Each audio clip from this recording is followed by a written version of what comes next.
નમસ્કાર, આઝાદ મીડિયા લાઈવમાં આપનું સ્વાગત છે।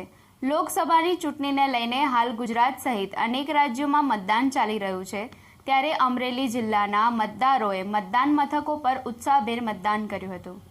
14 અમરેલી લોકસભા મત વિસ્તારમાં લોકો ભારે મતદાન કરી રહ્યા છે।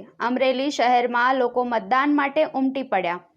લોકો ઉમળકાભેર મતદાન કરીને પોતાનું કર્તવ્ય નિભાવી રહ્યા છે। અમરેલીના મતદાન મથકો પર ભારે ભીડ જોવા મળી હતી। નમસ્કાર મિત્રો, હું છું વાડિયાભાઈ કુમાર, આઝાદ મીડિયા લાઈવ અમરેલી। દીપક હાઈસ્કૂલ ખાતે ખૂબ જ મોટી સંખ્યામાં મતદારોનો ઘસારો દેખાઈ રહ્યો છે અને મતદારો પણ ઉત્સાહી છે। ત્યારે આપણે એક મતદારને પૂછીએ કે શું કહેશો આપ ચૂંટણી અંગે? આ લોકશાહીનો સ્વતંત્ર પર્વ છે અને મતદાન કરવું ફરજિયાત છે। અત્યારે હું અડધો કલાકથી લાઈનમાં છું, છતાં પણ મત આપીને જ જઈશ। ખૂબ ખૂબ આભાર। વાડિયાભાઈ ખુમાન, આઝાદ મીડિયા લાઈવ, અમરેલી।